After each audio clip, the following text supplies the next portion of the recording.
Yeah, listen to this shit. Oh, man.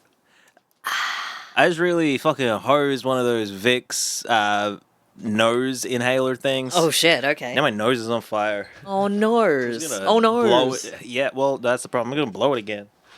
Go. Go. While Yani's doing that, I'm going to keep having my delicious little tea, which I do believe is strawberry, raspberry, and loganberry. Very nice. Hey. Hey. How you doing? Oh, I just got... You know, we call this misadventure. Oh. Well, you could call me Mr. Adventure. Aw. That makes me Mrs. Adventure. Yeah. Ciaran, Yanni. I got something for you from The Australian. You shouldn't have.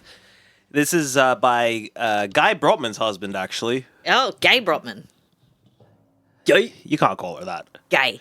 Guy Brotman's husband. The Martin Luther of our times.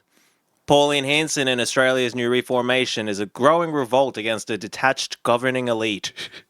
Bruh. Yeah.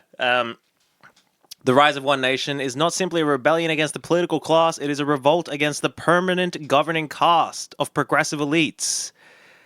They're the curia, which is what, like, the Catholic Church's bodies were that Martin Luther was mad at. Damn.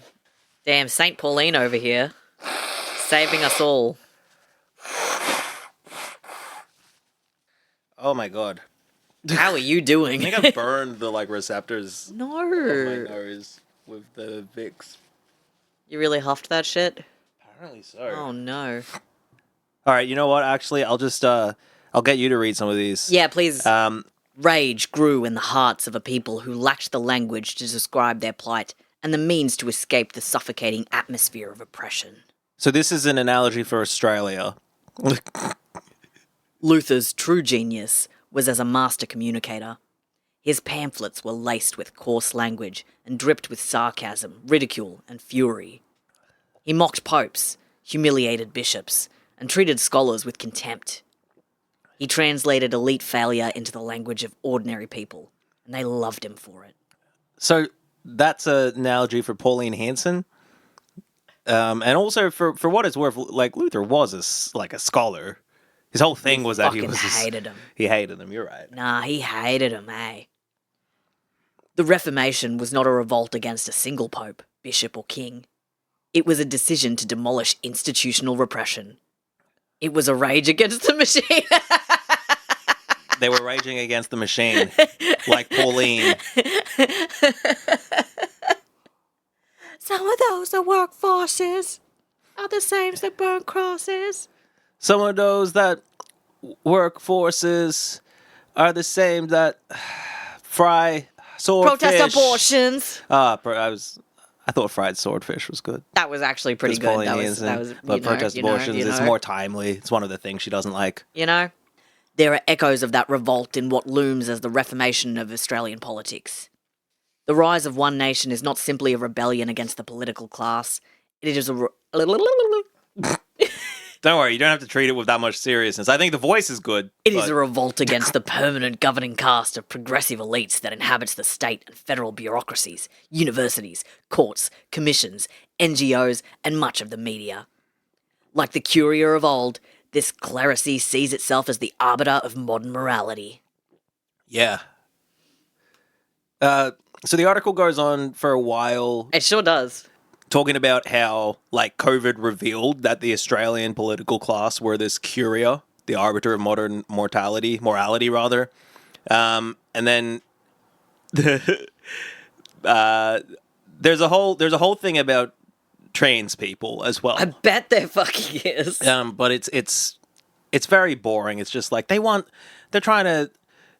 They put my boy in a skirt. They want us to look at a boy and say that's a woman or whatever, right? Mm-hmm. And it's just what you've kind of heard. This link between COVID and climate change, I've never really seen it like this. Okay, I'm so excited. Highlighted paragraph. Okay.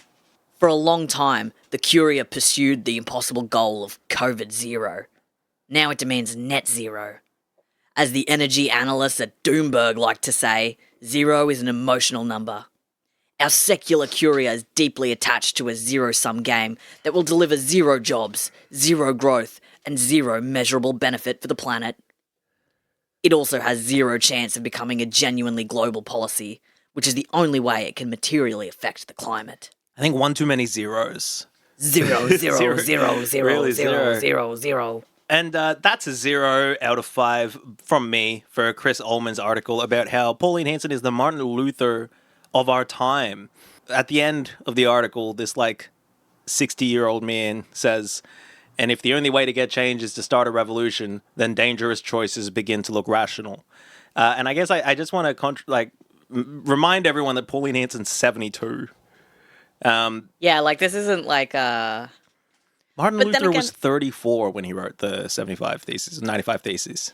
and also, they're all old. Yeah, this is This is- an old ideology. And I feel like a lot of Sorry, it's an olds ideology. old's ideology, I just find it really fascinating when the privileged feel like a tiny little bit of their rights are being taken away. And it turns into the worst thing that could ever happen to anybody, Yeah, and the people... It's crazy. The people I love to see fighting back, as it were. They're like, we have to fight back by being really awful. And it's like, damn, that's crazy. But it's, I think, in the white psyche to just kind of yearn for violence on a big scale. I mean, up until pretty recently, we were allowed to just go do that, wherever. What do you mean pretty? Government sanctioned. Hey, we all heard about this this woman in Thailand, this girl in Thailand that the Australian guy killed. Yep. He's like, be careful, girls. Don't put yourself in that situation. And I won't kill you. Which is just... Did he say that to... he said that in a statement to the victim's father. Yeah, I think he was just well, young girls shouldn't be out around predators like me or some shit. He didn't call himself a predator. He was just I caution young women to be very careful about what they do. And it's you murdered a child sex worker. Yeah, that's...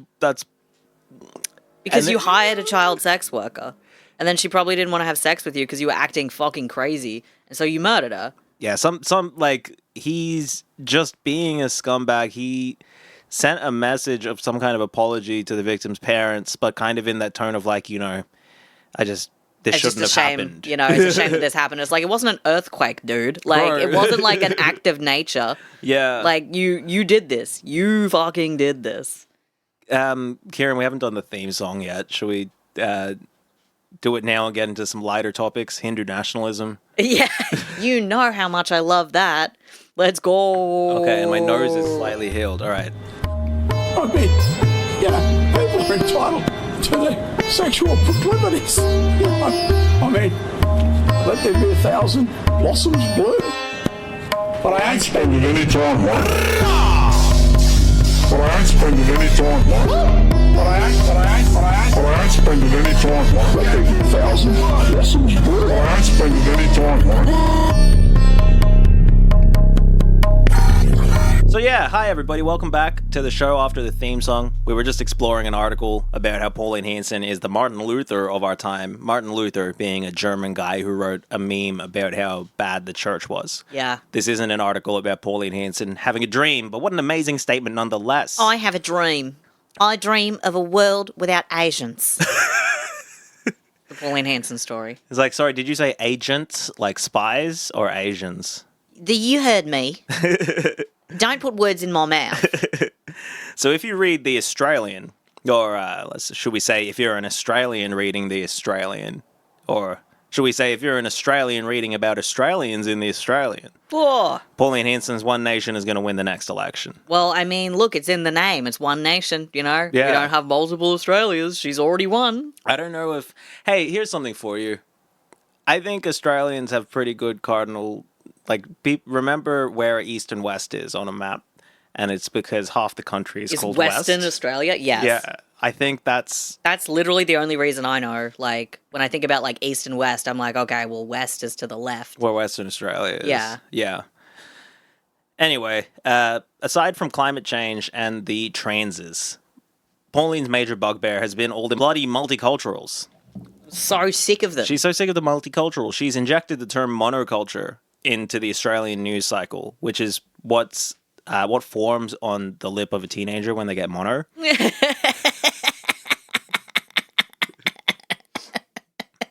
Thanks, folks. Well. Thanks, folks. I'll be here all week. And the term confused everybody, and then she described the notably diverse Socceroos as monocultural. And it's like, Pauline, we've stopped understanding. And what does she mean? Well, she's doing...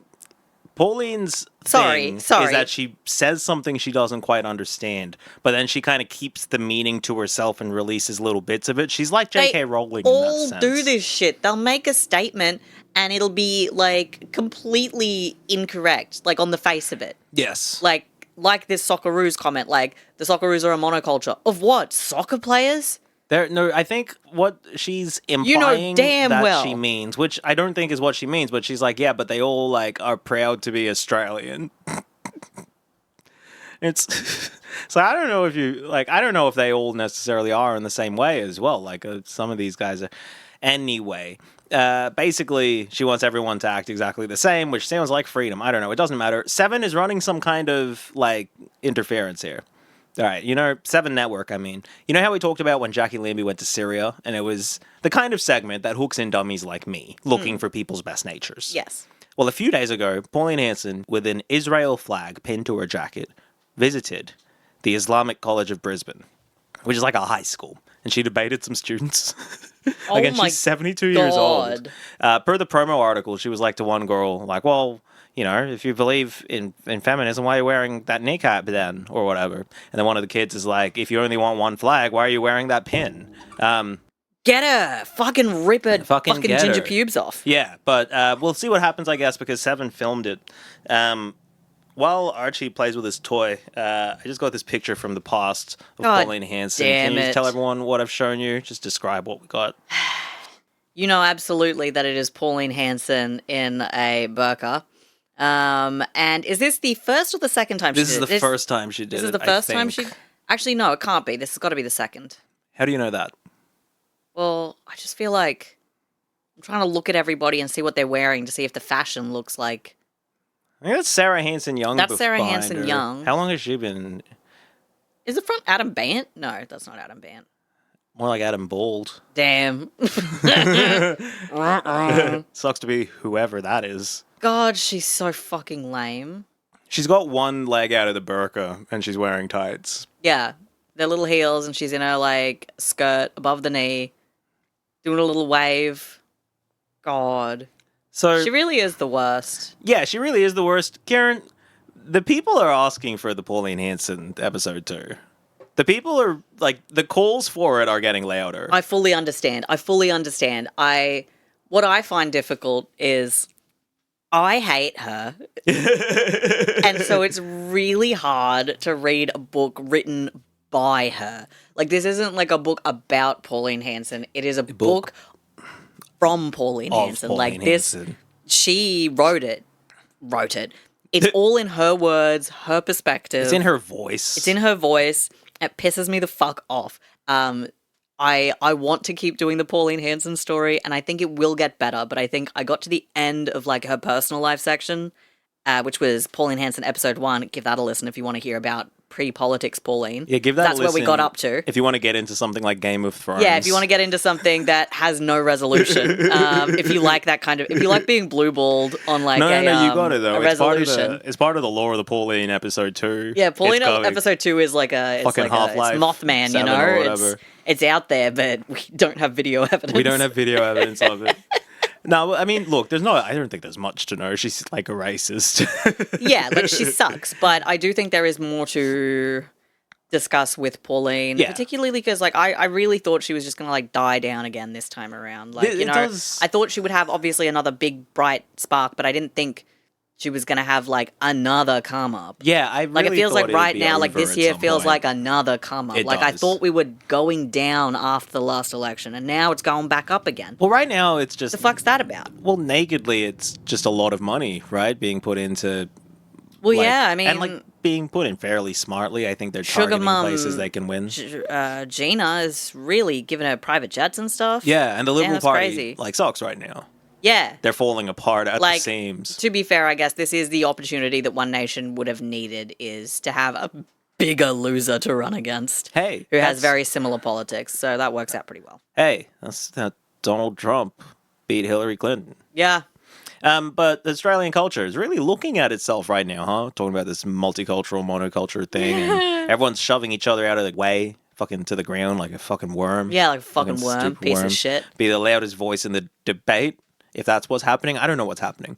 And this is on the heels of, as we talked about last week, the Royal Commission into how brave the Zionists are for doing it every day, for getting out of bed, for bearing the torrent of hate that comes their way. So brave, so true. The piss coming off the back of a truck. Here's one for you. That's still going. Yes, folks, Yani has once again not understood the information on an Australian government website. Oh, wow. Yeah, there's been like 10 more days of that. I'm not Jesus reading Christ. it all. No, fair enough. There's so much. They did, for the record, hear from the director of the Jewish Council of Australia, which I understood they wouldn't be doing. And then they talked for a while about online stuff, which is why Elon Musk is back in Australia's news again. But yeah, I'm a hack. I'm a fraud. It's fine. So on the Royal Commission a while ago, my little eyebrows obviously went straight up into the air and flew off my head when I saw that the Hindu Council of Australia were going out of their way to support the Royal Commission. First in calling for it to happen, and then by doing their own submission to it. They called out to all of the Hindus out there. They're like, tell us about what you want to tell the Royal Commission into anti-Semitism and social cohesion. That sounds like What? they're asking for incidents of like, hey, tell us about evil Muslims. Yeah, But- absolutely it does. It's just like, this doesn't concern you at all. What are you talking about? But they're a kind of weird organization, as it is. As recently established, I have no idea how any of this shit works, but they want to be involved. I was mainly like, who the fuck are the Hindu Council? Yeah. As a previously nominal Hindu, I've never heard of these guys before in my life. They've apparently been around since 1998, and their website's very like peace and love and om and yoga and prayer hands and stuff, right? Classic. Their president and head of media were also in the news recently for sharing a bunch of Islamophobic Charlie Kirk tweets. So not that recently, because it was while he was alive. Yeah. For the record, they're a married couple with a data advisory business. Oh, great. I went Good to their people, website. then. Yeah, well, they make that big money, I guess. But I went to their website as part of my research, and I found the head of media's business profile with her name and bio. So her name is Nilima, and here's her bio on the website for her business. Okay. My bio. Your bones don't break. Mine do. That's clear. Your cells react to bacteria and viruses differently than mine. You don't get sick. I do. That's also clear. But you and I react the same way to water for some reason. We swallow it too fast, we choke. We get some in our lungs and we drown. However unreal it may seem, we are connected, you and I. We're on the same curve, just on opposite ends. What the fuck does that mean? Your bones don't break, mine do. I think at this juncture, could you tell the audience what Nilima looks like? Yeah, she's just She's just an Indian lady? she's just an Indian lady. Like she's just, explicitly Indian. I'm telling you right now. yes, she's absolutely Indian. Yes. She's got like brown skin and hair, and Yeah. she's wearing a bindi. That's an Indian woman. She's doing a little smile. Yeah. Anyway, her bones don't break. so What the fuck?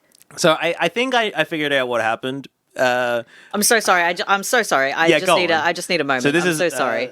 Nilima Paravastu So of the Hindu my Council of bones Australia. don't break, and that's clear. And my cells will react to bacteria and viruses I don't get sick. This is for her data advisory firm. Nilima does. Nilima gets sick. Somehow we react to water the same. That's crazy. Like we can both choke. We can both choke on water. Okay, girl, for sure. We can both drown. We can both drown. Hell yeah. Okay. Yeah, I'm gonna. And that's hire insane, this. right? And that's what makes us connected. That's what connects us to your What data. the fuck does What is going on? What is going on? I was really Like, was she confused. okay when she wrote this? This I was feels like really someone confused having as like well. a This, trip. I believe, is like placeholder text because it is a quote from the movie Unbreakable, originally performed by Samuel L. Jackson. What? So I think someone's using that as placeholder text, and they haven't updated the website. They like What? they made the profile of Nilima, who works for the company, but they haven't updated the website from the placeholder text, unless that's her favorite quote. And she's like, "This describes me." What? They're a data advisory company. They're on the Hindu Council. They think Muslims are evil. It's Neelima. Neelima, you can't be doing this shit. What the fuck? Her burns don't break. Website creator, you can't fucking do it. What? Her burns don't break. It's her bio. What? This Yeah. is what? In the immortal words of your favorite artist, can't believe you don't know the line to that movie or whatever. Can't believe you don't know what movie that line's from. I'm so excited for that song coming out. Don't you dare come in like that, Archie. For the audio listeners and anybody else, because you can't see this, he Yeah, just you can't see burst this. through the fucking door like something was wrong. Now he's just looking at me. Yeah, he knows that we're going to talk finally about the elephant in the room, Indians. Oh no, Because I've talked about Italians over here. this is true. I've talked about, we did that half episode about Somali Australians. That's briefly. true. We talked about Germans for a while. Yep. We've talked about other ethnicities. We talked about Papuans and indigenous people. Yep. But This is all Yanni, true. what about you fucking Indians? Hey Yani, I've noticed something about you recently. What have you noticed? Indian. Yeah, it's true. Yeah. It's pronounced idiot. But yeah, so it's probably time that we do an episode about the Indians. Okay. Because I've accused the Italians of ruining the country. I've accused the English of ruining the country. Damn. I've accused the Germans of ruining the country. I'll accuse the Greeks of ruining the country one day. I just have to give you a little bit of time. You'll work your way around. I'm going to work my way down. Yeah. In 85 years, I'm going to finally get around to being anti-Asian. Damn. That's powerful. You know, but no, we have to talk about the Indians. Go. Here's something. People have an idea. They're like, yeah, Indians, they're all peaceful. I've experienced this in my life, this idea that like Indians are all very peaceful, and it's very strange. I don't understand it at all. Do they think that all Indians are Buddhist, which would still be like a misconception, but one that like I understand how it happened? Like you'll meet people who are surprised to hear a bit like I'll tell them like, yeah, this stuff, you know, this Modi's government when he was state minister did this big massacre, right? Was party to this big massacre, allowed it to happen. People are like, I can't believe something like that would happen in India. It's like, why? It's like, what do you mean? What are you talking about? It's the eat, pray, lovification of it all. I think really. that's it. I think it's the idea that, you know, like yoga and yogurt and, hey, you know. Hey now.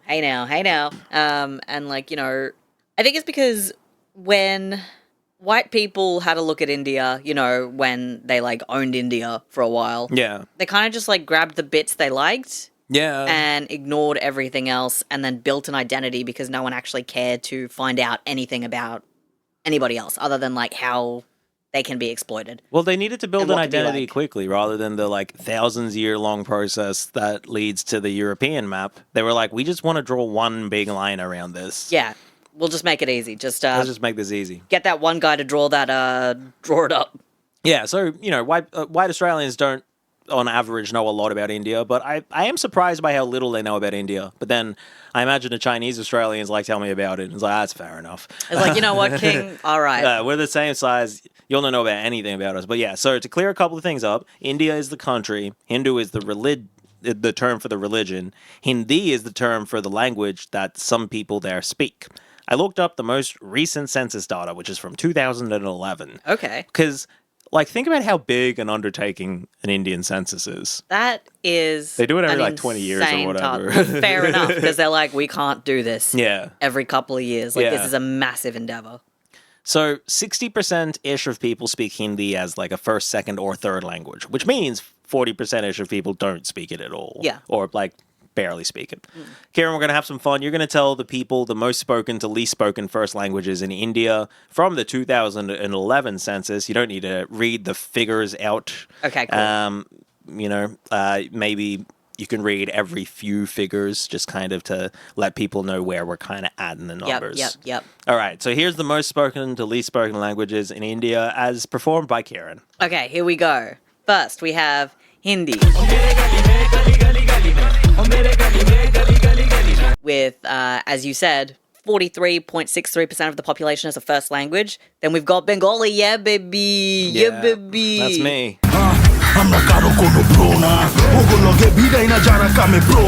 Which is crazy. That it's ranked as second in this chart, and it drops from 43.63% for Hindi to 8.03%. That's nuts, actually. Yeah. Then what do we got? Marathi,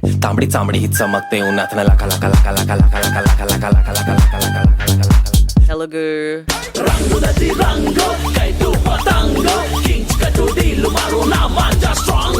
Tamil,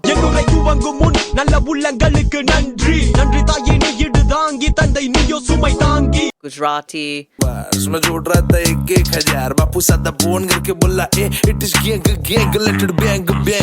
and now we're down below 5%. Urdu, कहीं नजर न लग जाए brother mother fucker अभी भी वक्त है वक्त की कर ले तू कदर Kannada, ಅವರಪ್ಪನ ದುಗ್ಗಲೆ ಶೋಕಿ ಮಾಡೋರೆಲ್ಲ ನಂಗೆ ಬರ್ನಾಲ್ ಕೊಡಿಸ್ತಾರಂತೆ ಮಗ ನಿಂಗಿದೆಲ್ಲ ಬೇಕಾಗಿತ್ತ ಅಂದೋರ್ ಮಲಗೇಳುತ್ತಿದ್ದ ಕುರಿಗಳಸಂತೆ Odia. I've never heard of that one, actually. I think it's pronounced Odia. Odia? ಚಿನು ಸಟ್ಟ ಕಲಮೆ ಅರ್ಥ ಮನರೆ ಶಬ್ದ ಕರೆ ಜೆ ಸ್ತಬ್ಧ ಮುಗ್ಧ ಲಿಪ್ತ ಕೆಬೆ ಸುಖ ಕೆಬೆದೆ ದುಃಖ ಭಾವರ ಚಕ್ರ ಮಿತ್ರ Yeah. At 3.10%. Malayalam, Aramba surya tamilla vinna verotamalla kasum bhumiyumalla nini sthalam vakilla Yeah, it's pretty good. and we got nervous. Punjabi. Wow, Punjabi's not as high as I thought. Punjabi would be higher. o naam kare shine jiਵੇਂ ਧੁੱਪ ਬੱਲੀਏ ਮੂੰਹਾਂ ਉੱਤੇ ਰੱਖਦੇ ਆ ਚੁੱਪ ਬੱਲੀਏ So, okay, here's one thing. Punjabi, Urdu, and Hindi are all like mutually intelligible. Okay. Punjabi and Hindi are quite similar, but there are, differences. Urdu and Hindi are like almost identical, but written with different scripts. Okay. All right, now we're down into the 1% zone. We have Assamese, Sari ratile hi mukhot kiba matile nijoke hi jibonor notun pod jasile Maithili, kathi baji chare ai swarna bajda hi je atta baji hai I don't actually know about Maithili or Incredible. whatever it is. Santali is below 1%.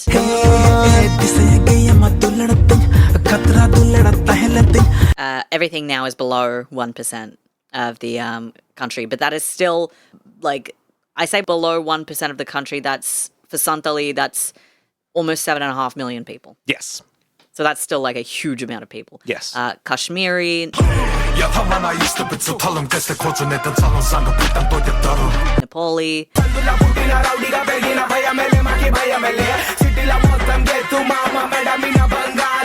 Sindhi, views itne kam sala youtube se kamai ni fir bhi rehta independent mein koi ghar jamai asa garib ka baar hai garib ka baar Dogri, to sare bench mera chacha thekdar ni rakhiyan machina sada bada karobar ni Dogri? I don't know. Actually, no, I don't know Konkani. anything about it.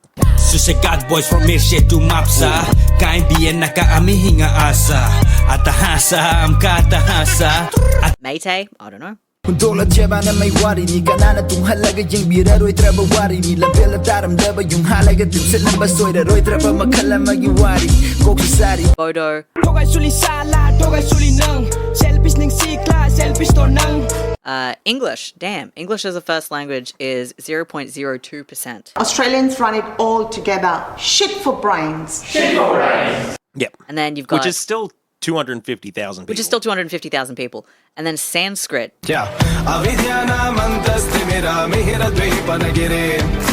obviously a language that is basically like what, just used religiously at this point. Mostly it's a liturgical language, but apparently there's about 24,000 people who speak it as a first language. Crazy. 15 years That's ago. I don't know the 0.002%. details. Yeah, exactly. Damn. A tiny proportion, right? A few notes from this, and this will be in the test. There's a lot more languages than this in India. The boundaries of language are kind of fake anyway. We talked about Urdu, Hindi, and Punjabi. Yeah. If you include people's second and third languages, the top of the list looks remarkably different, Okay. but is otherwise mostly the same order. Okay. So, by total speakers, here's the most spoken languages in India. Okay. Hindi again at 57.11%. English has jumped well up to 10.62%. Followed by Bengali again at 8.88%. So roughly kind of the same. Yeah, everything else is roughly the same. Yeah. But English, like, obviously has gone from, like, quite low for a first language to, like, the Yeah. second most popular, like, language. Well, there's like 260,000 people who speak it as a first language. There's 128 million people who speak it as like a language at some point. Yeah. And that's a big part of why like Indian Australian migrants are wanted all around the Anglosphere to work. Because a lot of them speak The language English. skill is already like, okay, well, we don't have to overcome that. Yeah. Let's just like get somebody over here, you know? Back to Australia, though. Hindu and Jewish Australian groups have been hanging around the same corners of our political worlds lately. And the peak body style organizations, you know the ones, the community associations, they're growing much closer to each other. Add in the Iranian diaspora, and you've got this really cursed group of ill-matched people united in their dislike of Muslims. Oh, dear. Here's a bunch of them hanging out, and they all look so unhappy and, like, faux serious and kind of silly. Yeah, these are people who are, they look like they have unpleasant thoughts.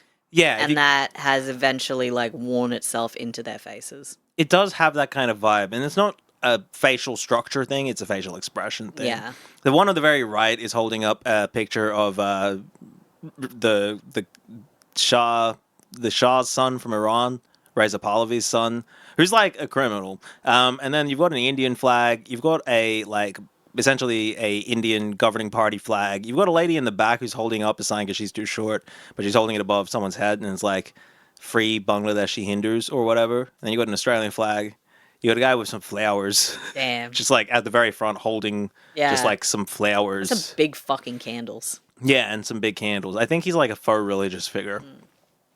This is a relationship that only exists in, I think, a public political sense. Surely. I don't think Hindus and Jews are like hanging out. Yeah. I just really don't think so. Outside of those official circles or like lapsed people, normal folk. Yeah. But when we say elite circles, it does go all the way to the top from the SBS. India now has a special strategic relationship with Israel. What does that mean? So this photo that's running underneath, that's Benjamin Netanyahu and Narendra Modi. And it's very ominous. It's very scary. The photographer's done a good job at capturing the two of them in a featureless black void looking sinister. Jesus, yeah. But since October 7, the economic relationships between Israel and India have been, tightening. This is really an upturn of an existing ongoing project, which people, when I read about it briefly, date it back to kind of the 70s to increase the trading and business ties between the countries. Israel is soon to get Indian workers of their own. That's one of these strategic partnership things. Of course. Joining the Saudis and the Qataris. And in return, India is getting its own Iron Dome. Oh, good. From Israel. One of the people from, I think a different Hindu group in Australia, not the Hindu Council, but this one's called the VHP. It rhymes with another group you might have heard of for a reason. But yeah, one of the people from the VHP describes the similarities between the Hindu and Jewish communities this way. Both of us have been attacked. You're not doing the accent? Nope. I don't think. Hey, do you want to do that? No, do you want to? No, cool. you're No, good. You're you- good. you All right. go. Cool. No worries. I could do Indian Trump. Yeah. But no, we'll debut a new character soon. Anyway, sorry. We'll save Karen. that for another time. Both of us have been attacked. Both the Hindu community and the Jewish community are the victims of terrorism. We have suffered a lot because of terrorism, and our people have been displaced multiple times because of terrorism, and we share the same grief. So, because of how they're using the word terrorism, right? Yeah. They clearly just mean Muslim. Yes, absolutely. Because, well, what do you Absolutely. mean by terrorism? Yeah, then? I don't imagine terrorism, happening like that in India. Oh, I mean... I'm sure there was, a whole lot of attacks, and I'm sure, I don't know. I don't know if you... I don't know anything. I think you may have spoken too confidently about fuck. India. That's me putting on my white man hat. India's big. There's, I was in India when there was, a big shooting at a hotel. A few hundred people died, I think. I don't Holy remember if there were shit. bombs as well or fire as well. But, terrorism is in itself a kind of Western invented word that usually means Muslims or Irish people. Yeah. But even further than that, to group everything that they're talking about, which also, when they're talking about being displaced multiple times because of terrorism, it's lumping in a lot of very different things, much of which is really the British, but not all of it. Yeah. Well, I mean, when they talk about displacement, my first thought is Kashmir and There's partition. You know? I think he's talking about partition, which is the legal procedure that split India and Pakistan and made them both like religiously aligned countries, Hindu and Muslim. Yeah. And same with East Pakistan, which is now Bangladesh. But no, it's not like terrorism, even if it's a real thing, which you could define, which I don't really think you can, doesn't describe the history of those places. No. It's a really simple way to say it in a way that sounds unimpeachable, like, oh, you know, they've been affected by terrorism. Yeah. But they just mean Muslims, and that's not even true. Like, that's not even a true account of the history of those places. The entire foundation of this cultural relationship is a shared Islamophobia, but also trying to figure out how not to seem Islamophobic in the West. Like, I don't mean like there's ancient Jews in India I learned about. I don't think any of them are descendants of the lost 12 tribes, as a lot of people claim. Damn. But there have been Jews in India for, like, since around Jesus's time. Damn. Because, you know, it's connected. Makes sense. But the relationship between the diasporas of Australia and the economic and political relationship between the two countries, that's, I guess, mainly about, well, it's about Islamophobia and about the fact that there's a bunch of Muslim countries that are their economic rivals in the same sense, right? And it's like unifying those two things. Like, to say it's about Islamophobic, I think isn't as correct as to say it is Islamophobic. Probably, like, it's... Yeah, that makes sense. And I think also makes sense, like, geographically, I think both India and Israel are in really interesting spots when it comes to like religious like density and stuff, right? Yeah. Like between India and Israel are basically a bunch of Muslim majority countries. Yeah. On the other side of India is, for what it's worth, another Muslim majority country as Yeah. well. Now, the reason for that is very different. Israel has been established intentionally in an area that was previously mostly closer to Muslim, whereas India is a different thing that's far away. But that is the political play, I suppose, and yeah. the political play to be part of this kind of, I don't know, Western imperial overseas axis. Well, they can view themselves as, you know, the stalwarts against the evil terrorist religion, you know? Yeah. Like, they're like, in a sea of enemies, here we stand. And we will actually see kind of what that looks like in a bit. But recently, Sai Parvastu of the Hindu Council spoke at the Caulfield Shul. Rabbi Rabin at Caulfield Shul is the guy who said in his testimony to the Royal Commission, he was like, they just keep saying genocide in like that mocking tone. Yeah. Caulfield Shul is a proud Zionist organization and host a lot of conservative speakers talking about how we need more common sense. We've said before that Israel is currently going through the process that Australia went through a few hundred years ago, and America kind of a couple hundred years before that. And settler colonial impacts on the psyche of Israelis, Australians, and Americans obviously have many similarities for that reason. The way that the settler population views the indigenous population and the other exploited populations, right? The process, obviously, is settler colonialism, and although the speed, scale, and nature of the involved bloodshed is different over time and space, the net effect is the same. You pick a point in time, like 1700 for Australia, 1500 for the Americas, and like 1800s in Palestine, whenever. And then most of the people living there speak a particular set of languages and live a particular variety of ways. Go forward about 200 years, and a completely different, whiter set of people from Europe live there. The big difference between Israel and the other cases, other than the fact that the colonization of Israel is in an earlier stage and that it's still happening, the early parts of it are still happening, is that it's on land that has been well known to all parties involved, as opposed to land that one party is new to. Our concepts of indigeneity don't really extend to Israelis, but a concept of indigeneity can, I think in bad faith, as we spoke about when exploring Mark Liebler's friendship with Noel Pearson. In that case, doing our thought experiment we did earlier, the exercise, the point in time you're picking is 3,000 years ago or whatever, and you're being selective about who it is that lives there, and you're being very selective about telling a story of ancestry and descent. And discarding, like, the entire, like, you know, however many thousand years there are between that point you've decided on and, like, modernity. Yeah, and the fact that the modern, like, Palestinians and the modern like Jews of that region all descend from the people who lived there 3,000 years ago. They're the same Yes. people. Yeah. But the narrative is to pick a point in time, an imagined point of Jewish paradise, and say at this time it was Jews, now it's Muslims, and that's colonization. This is a lie, as we know, but it sounds like you're describing the same thing, and it fools a few people. And politics is really racking up easy wins. If you can quickly get a few people doing that, you can build that up with the idiots of every group. Yeah, that's true. Anyway, a similar set of processes started once upon a time in India. But when we look at India today, we obviously don't see an Anglosphere country speaking primarily English. The settler part of the colonization wasn't able to overcome how many fucking Indians there are, who a lot of people had immunity to the diseases which kill a lot of people often when you have settler colonial situations. It's Yeah. on the same continent. It's a different situation altogether, and a bunch of other things happen in history. So you've got this country that's presented as indigenously Hindu, keeping the Muslims at bay, and this other country presented as indigenously Jewish, keeping the Muslims at bay, and between them you have a bunch of Muslim countries. Now, Israelis aren't indigenous to Palestine in the sense that any respectable person would claim when comparing the situation of indigeneity in Australia or the Americas.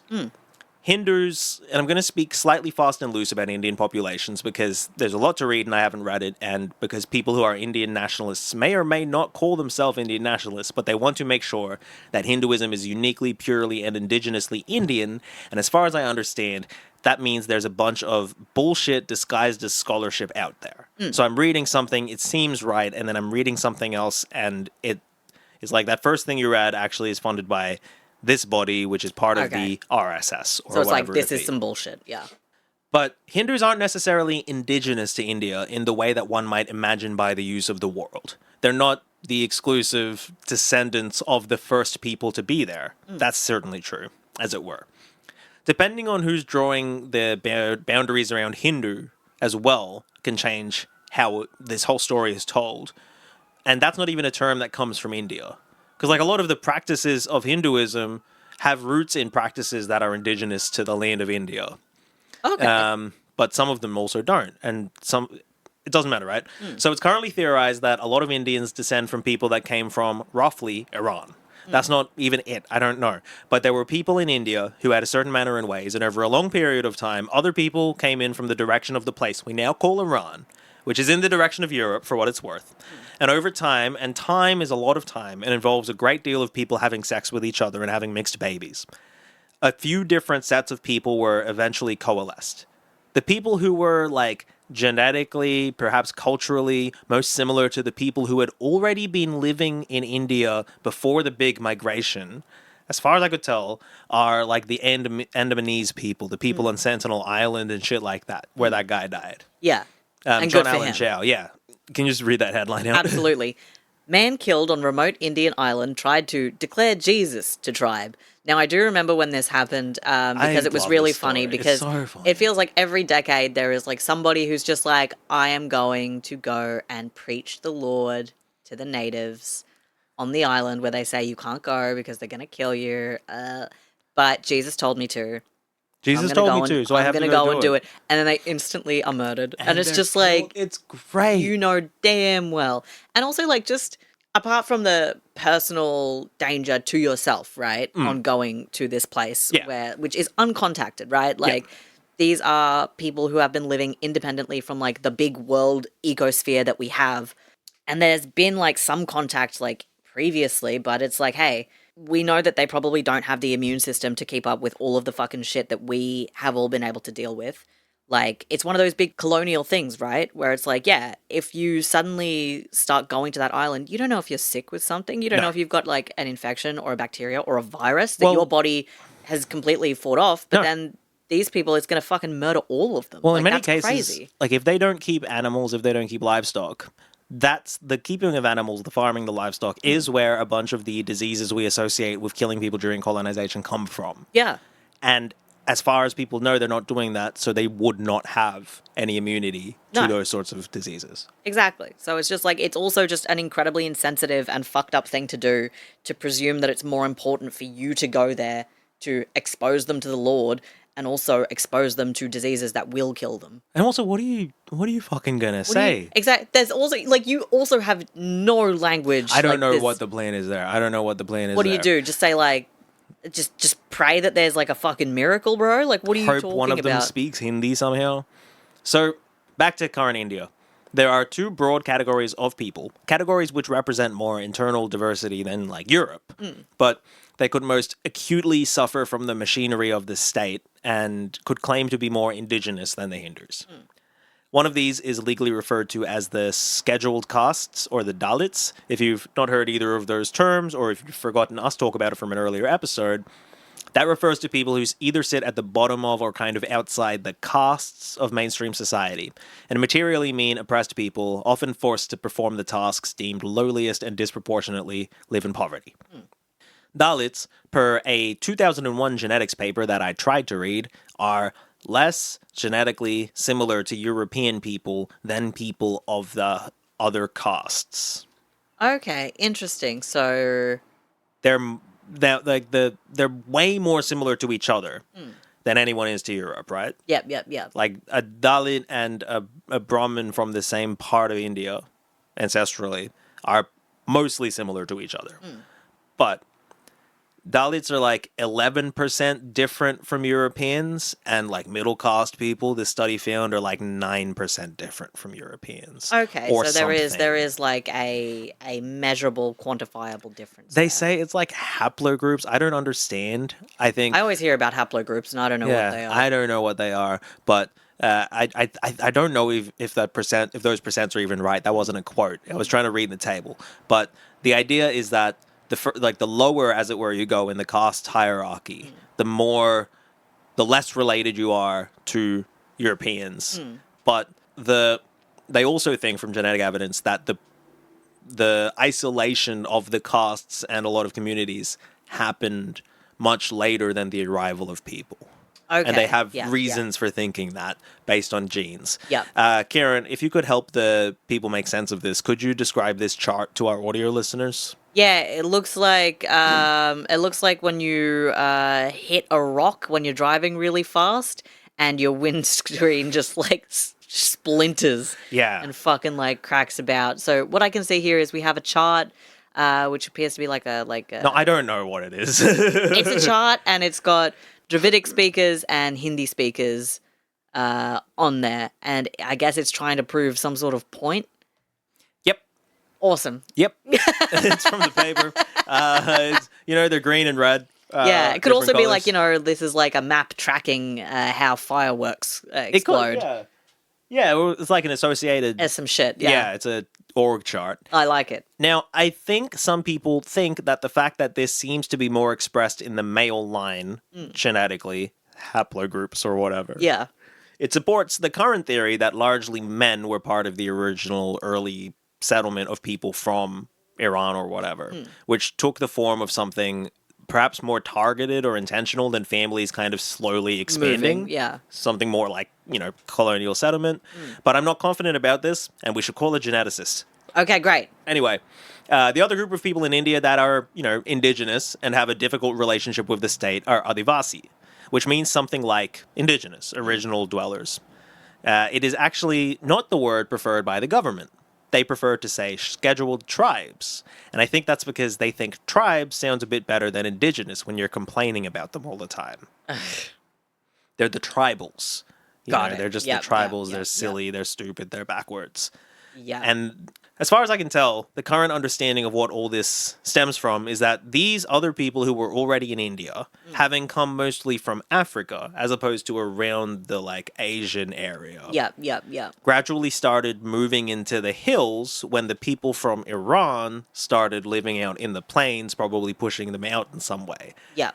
Again, if we're speaking genetically, the people in India are way more similar to each other because everybody did have sex with each other. Yeah. But over time, these differences formed, and people speaking, people who are believed to be the people who were there first, now generally live in the hills and don't practice as much agriculture or the same kind of settled agriculture as people in the plains who are part of the Indo-Aryan people, which is my people. Back to the present. The Adivasi, a collective term for a very, very diverse group of people, suffer from a lot of the things you can imagine. There's collective and violent punishment, villages drowned by dams, indignities in labor and environmental exploitation, as well as the normal propaganda and cultural pressure. The VHP, who we briefly mentioned before, and have an Australian wing, run programs called Gharwapsi, which are just religious conversion programs that target often Adivasi Christian or Muslim communities. Damn. The name means homecoming, and what it implies is that Hinduism is a native indigenous religion, and so if you're Adivasi, you're actually returning to it. Exactly. Right. Being welcomed out of the European or Muslim imposed social oppression into the local powerful social oppression. Lucky you. Yeah, it's like, yeah, you're all in it, and you're all Brahmin, we're giving you all a house. You know, it's whatever it is. Yeah. It's a lie as well. And it reminds me of Aliyah, which is a Hebrew term for ascension and is the term used for Jewish people who move to Israel. They're doing Aliyah, I think is the term. Yeah. These serve the same function. It means at the end of it, a bunch of people living in the area are of the religion that the powerful elements of the state want them to be. Yes. The higher proportion of people are part of the monoculture, as it were. Yeah. Both processes involve violence, both involve killing, and both are ultimately about the dispossession of land.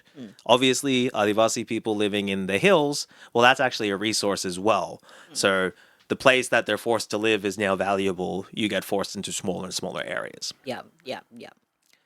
Now, as we all know, this idea of indigenous Hinduism doesn't make sense. The ideas of indigeneity in somewhere like Australia do not map in any good faith way to the Eurasian country that India is, because it's all connected with each other. Yeah, like there's no way to really say who was anywhere first. Yeah. With like... And also, like, even knowing that, what does that mean when the land is contiguous and isn't actually, like, separated nation states as we know them today, right? Like, this is just a big chunk of land. This is just a big chunk of land that's fairly porous, has been throughout all of history, has affected each other, like from Eastern, Western. Yeah. Stuff invented in China ends up in the UK, Yeah. right? Like this ends up all the way in Egypt, Libya, Sudan, right? Like this Eurasian African continent has been connected this whole time. Indigeneity within that continent, in the way that is understood when we're talking about, well, before this year, whatever year, 1500, 1700, no one from these other continents had come to this continent. And these people had been isolated from each other for this amount of time. You don't have that, except for with, like, Iceland, I guess. Iceland, periodically sometimes, like, Japan. Yeah, so, like, I don't, like... You know, there's exceptions, but they're, like, exceptions. Because, because, like, Japan and Iceland are not... You can't walk there. Connected like that. You can walk from India a physical... to Iran. Yeah. So... Much like, say, Israel, Hindu nationalists use terms like indigenous when they're trying to speak woke. You might think I'm being glib with my language, but that's from a headline in a Op India article. Hindu right wing needs to learn to speak woke in order to win globally. Damn, Hindu right wing surprises barista by speaking in fluent woke or whatever. Speaks in fluent woke, yeah. It's the picture that we have running is just the orange saffron that represents Hinduism, an Om in a chakra star thing, and then just like woke in like the comic book, bam. Yeah, exactly, like woke. The article makes the suggestion that when interacting with Western liberal audiences, they want to hear keywords that mean woke things, like indigenous, because it's a woke word. So especially when discussing Islam, they want to posit it as foreign to the indigenous religion of Hinduism. Yes. Because they know that indigeneity is something that plays well to the, like, educated political class in a lot of places.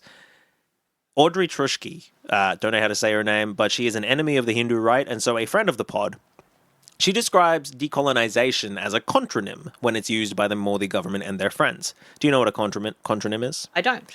It is a fun word I learned from Audrey today. Ooh, yay. A word that means the opposite of what it sounds like it means. Okay. Yep. Which is kind of the basis of something like a dog whistle. But a contronym is really powerful. If you have one of these, you are well placed to be a political actor representing a foreign state doing violence on Muslims and other minority groups, much like, say, Israel or India.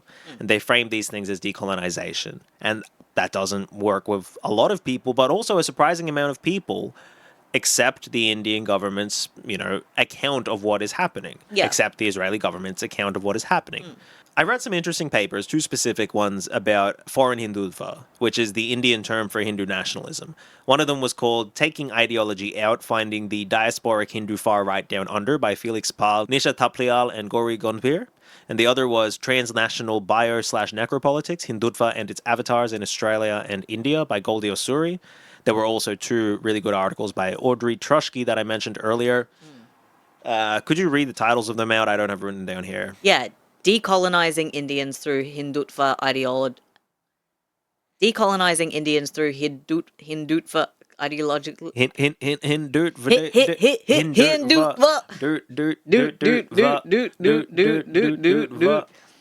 Decolonizing Indians through Hindutva ideological control, and Hindutva appropriations of indigenous. Fuck. Damn, that's a lot of hard words. Hindutva appropriations of indigeneity. I'll try to remember to put these links in the description, but I almost never do that. But really you're good interested, reach articles out. and like modern stuff. I'm not often reading like stuff from 2025. So Hindutva, that's the term for Hindu nationalism, right? When I say it's an Indian term, I mean that it's not a word that the Australian groups use. It's not a word you'll see Hindu groups using. It's kind of like Zionism in that sense. Like there are places in Australia that are like out and out. We're the Zionist Center, right? The Zionist Federation. Yeah. But there's also places the Council of Hindutva guys. Exactly. There's also places that are like, oh, we're an Israeli society or we're a Jewish society that happens to do Israeli land sales, which is doing Zionism. Australian Hindu groups and most of the groups around the world that are modeled after the Indian nationalist groups tend not to refer to Hindutva and consistently present themselves as like committed to multiculturalism. Except for in Canada, where they're fucking killing motherfuckers in the street. Shout out Khalistan Liberation Movement. But yeah, I heard there's some crazy stuff going out in Canada. The Indian government's killed a few like Punjabi liberation activists for daring to. It doesn't matter. I mean, it matters, but like it doesn't. Like we can't do anything about it right now in the middle of our episode. What do you mean we can't do anything about it? But it's definitely like it's scary, right? They're like government overreachy kind of things. Yeah. But aside from that, in general, the foreign organizations just talk like any other like liberal, interfaith, multicultural kind of group. We celebrate diversity. We work with our friends in the community. The guy Shai Parvastu is speaking at the shul, right? Yeah. And then they send money and support back to active political organizations back home, which do the opposite of multiculturalism, right? Yeah. The first of those papers I mentioned earlier by Felix Pal et al.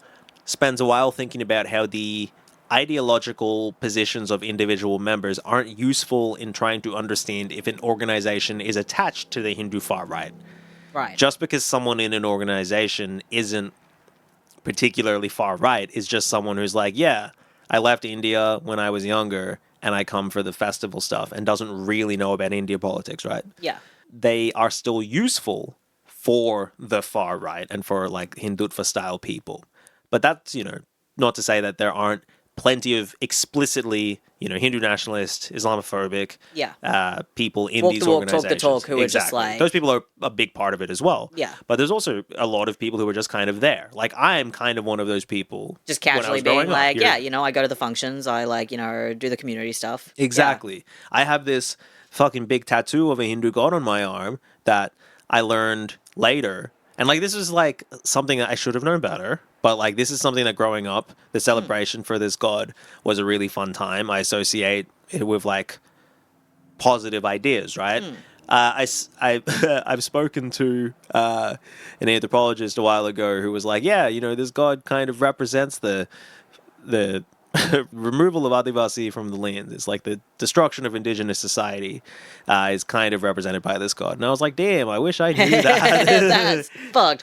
Funnily enough, parents didn't tell me that part of the story. That's cool. Exactly, which is, damn. There's plenty of people who have similarly confusing relationships with their parents or where they were born or whatever that nonetheless contribute to some of these organizations, even perhaps financially, and that money may be going back to one of these fascisty groups back in India. That's not to mention, the people who have somewhat of an ear to Parliament, the Hindu groups of Australia. So let's finally talk about the VHP, or the Vishwa Hindu Parishad. This translates to, according to Wikipedia, the World Council of Hindus. And they're the global wing of the collection of nationalists and industrialists at the heart of the Modi government. Here's their founding ideology, which I briefly mentioned earlier. It's not entirely how they operate now, but oh my god. The world has been divided to Christian, Islam, and communist. All of them view Hindu society as very fine, rich food on which to feast and fatten themselves. It is necessary in this age of conflict to think of and organise the Hindu world to save it from the evils of all the three. Yeah. So Damn, that's crazy. That's these guys. That's from like the 40s. They're nicer about Christians now that are out of India. Yeah. The VHP are an organization that do some of these forced conversions, as well as a lot of high-profile violence, I guess, including the demolition of the Babri Masjid or the Babri Mosque, which was basically a mosque that they claimed had been built over the site of a Hindu temple to Ram from the Ramayana, which is mythological story tales, and so this mosque was demolished in like 1985. Jesus Christ. They also were very involved in the Gujarat riots of 2002, cow vigilantism, homophobia, the flogging of Dalits in public, all that kind of stuff. Classic. Like Israeli stuff. Yeah. Right? So the logo of the VHP is a big banyan tree, a native tree to India, and it's a beautiful tree in the middle of like the name of the organization, right? Banyan tree kind of looks, I guess, like a weeping willow-ish. Yeah. Like it's probably the closest in terms of the shape of it. Yeah. So that's the logo of the org. Here's a photo of then Prime Minister Scott Morrison and his wife at an event run by the Hindu Council of Australia. They're both wearing orange scarves, and this particular orange, formerly called saffron, is the color of the Hindu right wing. Ciaran, if you have a look at Scott's scarf, what do you see? Well, I see that the scarf stole that they're wearing has an Om on it, you know.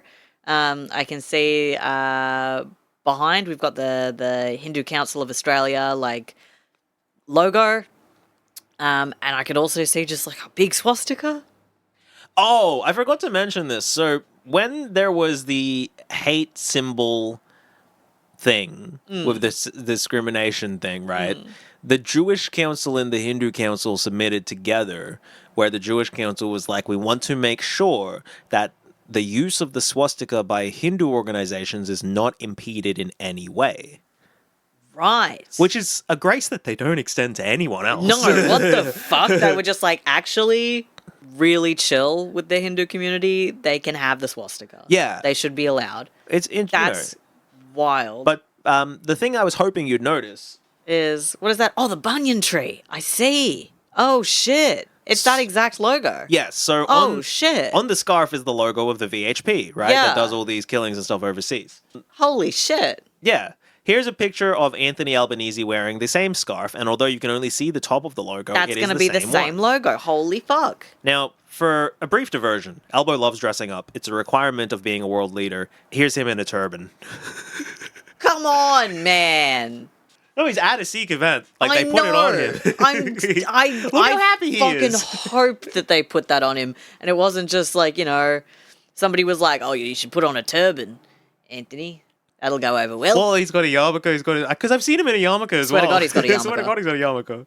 I wonder if he has his own turban, right? But, yeah, you know, there's a photo of Albo in every national attire. We've all seen the photos of him with, like, the lei. Yeah, but do they have one in, like, in oh, fuck, what's it They've called? got him in a bodysuit. The They got him dressed as a Thai ladyboy. Dashiki or whatever? What is it? The fucking... Oh, dashiki. Dashiki, fuck. No, they got him in tzatziki. They got him in tzatziki? I don't think Albo's worn a dashiki yet, but I'm going to look it up. Okay. Do you think Albo's worn a dashiki? Because that's really important to me. I don't know. Does he visit Africa? Albanese in dashiki.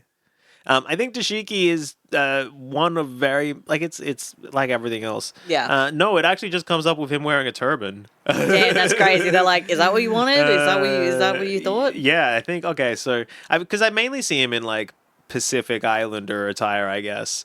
Yeah, I guess that's where he's going the most, right? Yeah, but... And like, usually he's just in a Hawaiian shirt. And when he goes to America, he's just in a suit. Yeah. When he goes to the UK, he's just in a suit. All right, so... Back to the VHP. What's going on? How can the Australian Prime Ministers always be wearing the scarf with, like, the logo of a terrorist nationalist organization? And I don't mean the Israeli flag. Well... The same man who had a chat with Isaac Herzog? That's impossible. Well, Ciaran, it's because we're mistaken. So, this is the logo of the VHP that we saw before, right? Yes. And this is the logo of the Vishwa Hindu Parishad of Australia Incorporated, a completely different entity. Right. So they're very similar in that the logo of the Australian one Is the same. It's the same, but with also English text With on it. English text that then also says, like, that it's the Australian one. Yeah, but it also has the original Hindi text on it, and the banyan tree, and the seemingly same image of a banyan tree. Yes. It's the exact same fucking image. Yeah, and they were like, no, VHPA is completely different, independent organization. How? It doesn't stand up to that doesn't stand up to any scrutiny, but that's like the legal claim, right? That's so goofy. And you know, it's the kind of thing that'd be really obvious if you're looking, but why the hell would you be looking, right? Who cares? They're a Hindu terror group? Get real. Hindus are all peaceful because of their Indian religion and Hindu language. Yeah, damn. The VHP Australia, for some reason, seem completely immune to any implication that they're connected to the VHP in India, despite the fact that in India. despite the fact that they're obviously the same organization. I shouldn't be saying that, though, because it'll get me in trouble. David Shoebridge, the fairly reliable Green senator, once raised the question of why the VHP was allowed to run religious education in public schools given their violent terrorism. This was shot down by both parties, and David got a censure for daring to even bring it up. He was kind of called a conspiracy theorist by Mark Latham, of all people. Damn. He's like, these are folks who teach kids how to read, and you're calling them terrorists. Yeah, I'm Mark Latham. whatever he's doing. A similar organization is the Hindu Swayamsevak Sangh, or HSS, which is completely unrelated to the Rashtriya Swayamsevak Sangh, or RSS, which is the group of mainly angry young boys who do racist violence wearing orange in India and make the internet unusable. Formally, it means like volunteer corps, although they're volunteering to do Hindutva, So the HSS is a completely separate volunteer organization in Australia that does things like Clean Up Australia Day and other wholesome things. They're also, according to Pal's paper, the most open in their Hindutva ideology. They get together and do these like military drills with lathi, which is a thing that they do in India as well, where they all wear uniforms and practice stick hitting. Damn. It's a very like a big part of Hindutva is that it's like masculine. Yeah, and it's like tough in a way that Hindus traditionally haven't been portrayed or viewed as.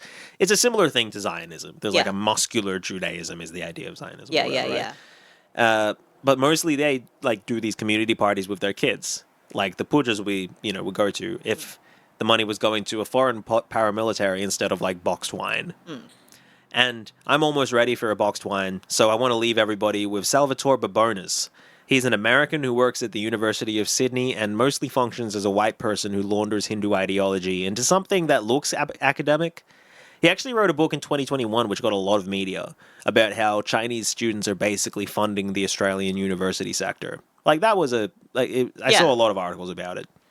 But lately he just writes about like how good India is and how stupid the people who think of India as having human rights problems are. Damn. I don't know. Yeah, I don't know if he's like getting paid or if he's just caught up in how popular this is making him in certain circles. Yeah. But he's a weird freak. Here's him. The Three Musketeers. So what? There's a picture of like he's doing a selfie, and you've got Narendra Modi, and who's the guy beside him? I always fucking forget his name. He's Adityanath, Yogi Adityanath. He was like the vice president or something. Okay, so another like really like hardline figure, big BJP like figure, and then fucking Salvatore is just like sticking his thumb up.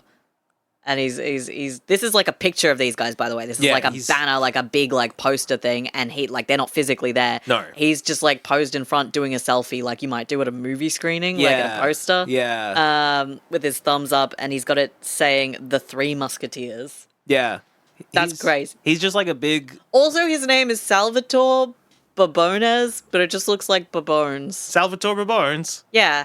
Sally Bones. This is Sally Babones. Sally Babonies. He's like, when I discovered this guy, I was like, well, here's a real fucking freak. Who's this fucking guy? Who's this fucking guy? What's going on here? Damn, he's really embraced it. I think you mentioned this to me. His at is Babones Bhai. Yeah, Babones Bhai. Just like Babones boy. Yeah, in like Hindi. Yeah. Yeah, he's like, this will happen, I suppose, more and more. Just like white, not Australian, but like white people kind of being like, yeah, Hindutva's great. Actually. Because there's going to be money for them in it, right? Yeah, that's and that's true. going to continue this, I suppose, laundering process. It's just wild. Yeah. And so, yeah, those are the HSS and the VHP and the Hindu Council seem to be the three, like, most prominent organizations. I never see them around, but they seem to have the ear of the government in some way or another. Yeah. The Australian and Indian governments tend to have a pretty good relationship, I think. I don't know.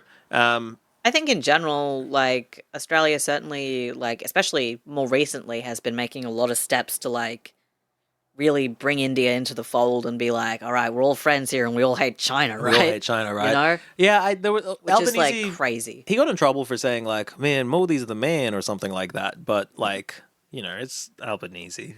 He's probably just like, oh, he's a man. Prime Minister Modi is the boss.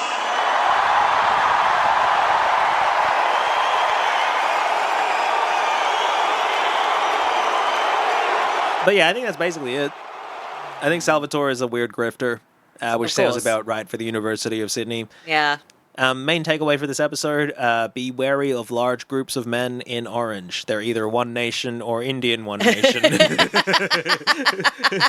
You'll be able to tell which, but like the orange is the best bet. The orange is the best You know, bet. that's the thing you'll wanna keep a lookout for. Avoid them. Damn, really devastating that like people are taking the color orange and just making it like bad. Orange has already got to fight for its right to be somebody's favorite color. Yeah. You know? And now it's the racist color. And it's not even any of these racists' color. Right? Well, some of the white people. You know? Like, girl, you look so fucking orange, girl. Girl, you look so fucking orange, girl, except for Pauline herself. But, like, you know. Pauline Hanson's hair is red like that. It's orangey like that. Yeah. That's fair enough. Yeah. But yeah, orange is the color of racism. It's just, like, an outcome of the fact that... And Harmony Day, don't forget that. Fuck Harmony Day. What a crazy thing for them to have done. It's just wild. Like, Harmony Day, multicultural, like, representation, but, like, this really limited way of doing it, and just, like, how much, like, a certain version of a culture becomes the, like, reality of that cult. Like, it Yes. And also the fact that Harmony Day here is just, like, International Day Against Racism. Yeah. Everywhere else. But we couldn't say it. But it's just like, oh, well, actually, sorry, I'm John Howard with his big eyebrows. Actually, there's no racism. Don't look at the report we did. Kieran was wiggling his big finger eyebrows while doing that, which was really funny. Yeah. But yeah, so yeah, it's. I think it's. Listen, don't just hang out with people who came from where you're from. Yeah. You gotta hang out with other people. But if you're hanging out with other people, don't make it like another set of conservative religious people. Yeah. Don't just, like, do it again. Don't just... Like, you have to try something different. Like, what are you doing if you're, like, an old Iranian expat, you're an Indian, like, pro-Modi guy, and you're, like, an Israeli, like, hardline Zionist, and you're all hanging out together? I mean, start of a great joke. Start of a great joke. All right, so an Israeli Australian, Indian Australian, and Iranian Australian walk into a bar. And they all cry out, "Islam put this bar here," and hit us. A terrorist hit us with a bar. They all get drunk at the bar and blame Muslims for not drinking. Yeah. They walk into a bar, and they say to the bartender, they say, "I'll have a pint of your finest alcohol, please." And the bartender says, "Sorry, we're all out of our finest alcohol." And they all go, Muslims drank it all. Fuck. There's Muslim terrorists. Yeah. And folks, hey, hug your local terrorist. Yeah. I know I'm going to be hugging my local terrorist. Hey, you can't call me that. You can't say that, okay? No, he means me. But we're done for the day. I hope you enjoyed that episode. I don't know what we'll be doing next week, but I have a day off, so I'm gonna figure that out. Hey, don't trust someone in a Hindu peak body organization. Yeah. Hey, I think it's probably here's a salient point for everybody. Don't just trust one perspective, like ever. That's a crazy thing to do. Yeah, especially if that perspective has money behind it, Yeah. then really distrust it. Yeah. Like, you got not to sound like a fucking conspiracy theorist, but you gotta do your own research, you know? Gotta look at- You just don't need to do much. yeah. You know, that's the thing. Just like a question, you know? It's really through, I think, how the average disaffected Westerner has understood races and stuff, the story of a race, like, if you try to put them all together, they can't make sense anymore. No. Right? There's too many interlocking things. Too many people are both the hero and the villain of a racial story. And now we've basically got all the races in Australia. They're all trying to clamber to be the one that, like, the white... Well, they're not all trying, but the people that we're talking about are the people who are like, yeah, we got to get in with the whites so that our version of what it is becomes what it is. Exactly. It's like, it's whiteness opening up a little bit to being like, okay, I guess not everybody's beneath us, means that there is now a vacuum. And it's like, okay, well, who's going to make it to the, like, next, like, position? Like, who in the hierarchy gets to decide who's, like, you know... Exactly.